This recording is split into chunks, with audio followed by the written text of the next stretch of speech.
রাগে আসছিস কেন? কথা বলতেছিস না কেন? কথা বল। কথা বলার অবস্থায় নাই, সারাদিন কিছু খাই নাই। কখন আসছিস? কোথায় আসছিস? সকালে এসছি, কি করছিস এতক্ষণ? বসেছিলাম। তুই খাস নাই কেন? আমার কাছে খালি 30 টাকা আছে, সাহস পাইনি। করে বাসা ছেড়ে দিয়ে চলে আসছিস কেন? আমার জায়গা থেকে চিন্তা করে দেখ, আমার এছাড়া কোনো পথ ছিল না। নিজেকে বাঁচানোর জন্য বাড়ি ছাড়ছি। এই শহর অনেক টাফ।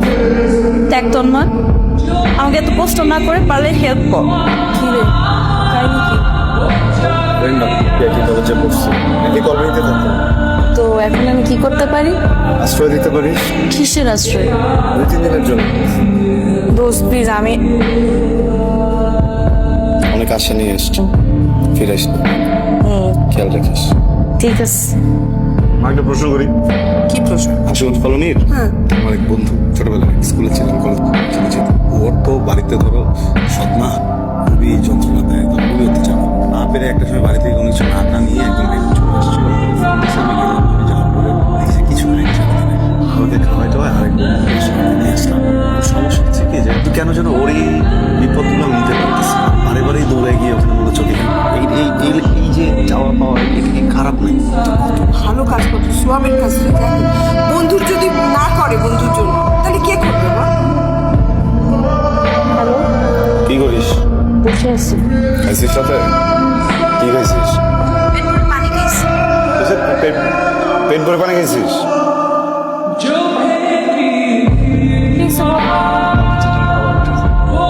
আমি তোকে এতক্ষণ ধরে বলতেছি খাওয়ার জন্য, ও বলতেছে নাকি পানি দিছি বলতেছি, তুমি তো বাটা সিস্টেম নে না, এটা না খেয়েছে যাবে।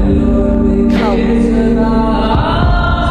শোন, নাস্তা করে একটু ব্যাংকে যাস, তোর মায়ের কাছে চেক দিয়ে গেছি, টাকা তুলে নিয়ে আসিস। আর তোর মায়ের কি কি লাগবে শুনে নিস। আজকে কেন, কোনো কাজ আছে? না, আমি বলে দিয়ে যাও, আমি করতেছি সব কিছু।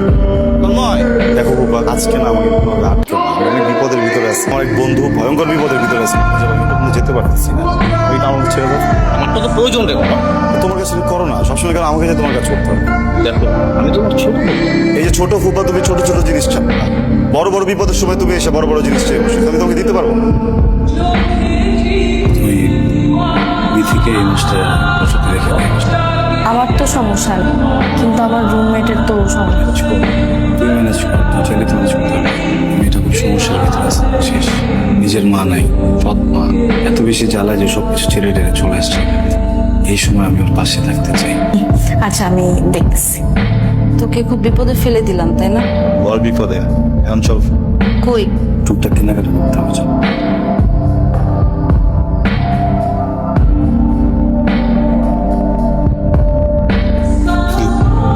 আসি যা, কালকে আমি আসবো, তুমি একটা জায়গায় যাবো, কোথায়? দেখি একটা ব্যবস্থা হয়ে যাবে। আমার 2,000 টাকা দাও তো। তোকে না 2-3 দিন আগে 2,000 টাকা দিলাম, আবার কেন টাকা লাগবে? 2,000 টাকা তো এমন কোনো টাকা না, আমার যেটা জন্য একদম বিপদ হবে, কেন লাগবে? আমার কাছে টাকা নেই, তোর আব্বার কাছে টাকা আছে। আপনার কাছ থেকে টাকা নেই? এই বোনটাই না, এই বোনটাই তোকে খারাপ, কোনটাই আমাকে বলছে খালি টাকা। 2 দিন পরে পরে টাকা লাগছে। একটু কঠিন হয়ে যায়, তবু আমার তো একটু আলাপ করার মেরে কথা ছিল। তুমি বললেই হয়, কিন্তু ফার্মেসিতে 2-3 জন স্টাফ বেশি থাকলে এমন কিছু হয়। তারপরে বললেই সব কিছু হয়ে যাবে। ঠিক আছে। আচ্ছা, খুব ভালো। যখন তোমার খারাপ লাগবে, মন খারাপ লাগবে, চলে আসবো আমার বাসায়। ও হচ্ছে তন্ময়ের বন্ধু। বসো বসো বসো। শোনো বিথি, তুমি কিন্তু না খেয়ে যাবে না, এই ওকে কিন্তু যেতে দিবি না, হ্যাঁ? তন্ময়, তোর না, ওর না, ভাই আবার ডাকছে। কি ব্যাপার, সবাই এভাবে বসে থেকে ডাকাইছে? সিরিয়াস কিছু হয়েছে? মেয়েটিকে বললাম না, বিথি, আজকে তো পরিচয় করে দিলাম। তোমার কেমন বন্ধু, যাদের আমরা চিনি না, যাকে আমরা কোনোদিন দেখিনি? বাবা, তুমি তো আমার আশুগঞ্জ কলোনির সব বন্ধুদের চেনো না। আর একটা জিনিস বুঝলাম না, এটা একটু কেমন কোর্টের মতো করে জেরা করা হয়ে যাচ্ছে না? জেরা করছি মানে? তুমি যাকে তাকে বন্ধু বলে বাড়িতে নিয়ে আসবে, অচেনা কাউকে তুমি এভাবে নিয়ে আসতে পারো না। বাবা, এত সিরিয়াস হওয়ার মতো কিছু আমি করিনি। একটা মানুষ পরিবার থেকে দূরে থাকলে তো আমি তাকে আনতেই পারি, তাই না? আমি ভাবলাম যে আমার বাসায় যদি আসে, তোমাদের সবার সাথে 2 মিনিট কথা বললে হয়তো বা ভালো লাগবে, মনে হবে যে ফ্যামিলিতে চলে আসছে। তুমি এই ফ্যামিলির জন্য রেসপন্সিবল কিছু করতে পারো না। রেসপন্সিবিলিটির কথা যেহেতু বলে ফেললা, তাহলে আমার মনে হয় যে আমি একটু কথা বলি এখন। বিবিএ শেষ করছি কতদিন আগে বলো? সেটা তুমি ভালো জানো। আমি যেদিন বিবিএ শেষ করলাম, আমি যখন এমবিএর জন্য ভর্তি হতে চাইলাম, তুমি আমাকে বললে যে না, তোমার বড় ছেলে আমেরিকা থেকে কল দিয়ে বলছে যে ওখানে নিয়ে যাবে আমাকে। তখন তো আমি বারবার করে বলছিলাম যে আমি পড়তে চাই, আমি এখানেই ভর্তি হয়ে যাই, দরকার নেই আমার বিদেশ যাও। তোমরা বললো আমাকে ব্যবসা করার জন্য, আমি সেটা তো রাজি হলাম। কই, তুমি তো টাকা পয়সা কিছু দিলাম না। অথচ বাবা একটা কথা কি জানো, যে এই বাসার ভিতরে থাকি, এটা হচ্ছে এই বাসার সার্ভেন্ট বলো, এই বাসার দারোয়ান বলো, বাসার ড্রাইভার বলো, সবার লাইফ কেমন আমি চিনে ফেলছি। কোথায় কারেন্ট বিল দিতে হবে, কোথায় হচ্ছে গিয়ে গ্যাসের বিল দিতে হবে, কোথায় ময়লার বিল দিতে হবে, সিঁড়ি পরিষ্কার করার লোক কেন আসে নাই। আমার একটা মানুষের ব্যক্তিগত জীবন বলে কিছু আছে কিনা তোমরা কি কখনো ভাবছো? আমাকে রেসপন্সিবিলিটির কথা বলতেছে মা। আমার না মাঝে মধ্যে মনে হয় যে আমি মানুষই, তোমরা আমাকে এরকম ফিল করাও। অমানুষের মতো প্রত্যেকটা দিন কাটাইতেছি। আমি কোনো কমপ্লেইন তো কোনোদিন করি নাই। একটা ফ্রেন্ডকে এনে জাস্ট বাসায় আমি খাওয়াইছি একটা বেলা, তুমি আমাকে রেসপন্সিবল বলে দিচ্ছ। একটা অচেনা মেয়েকে নিয়ে আসবে, একটা সোসাইটি আছে, সোসাইটির মধ্যে এটা ইরেসপন্সিবল কাজ করবে, এটা অনেক করো বড় না। ভুল করে ফেলছি, তো অনেক বড় ভুল করে ফেলছি। আমার তো শাস্তি হওয়া উচিত। তোমাদের কাউকে কিচ্ছু দিতে হবে না, আমি নিজেকে নিজে শাস্তিটা দিয়ে দিচ্ছি। আমি এই বাসা থেকে আজকে চলে যাব, আমি আর কোনোদিন তোমাকে আমার চেহারা দেখাবো না। আর তোমরা কেউ কখনো আমার সাথে যোগাযোগ করে না বাবা, প্লিজ মা, তুমি একটু ছাড়ো ছাড়ো। তুমি বললা কেন ওর সাথে? মানুষের ছেলেরা কত কিছু করে, কত রকম অন্যায় করে।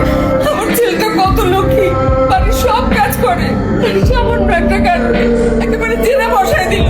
আর সত্যি করে বলো তো আমরা কি করছি ওর জন্য? কতবার করে বললাম কিছু টাকা দাও, ও ব্যবসা করুক, তোমার বড় ছেলে তারে বিদেশে নিয়ে যাবে।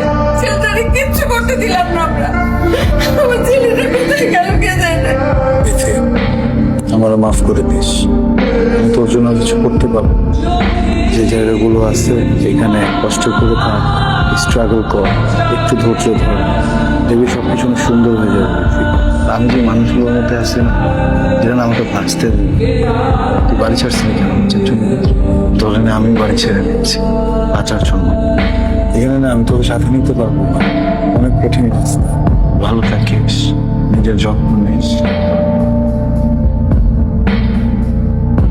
তুই চলে গেলে আমি কার ভরসা থাকবো? এখানে তো আমার তুই ছাড়া কেউ নাই, কার ভরসা থাকবো?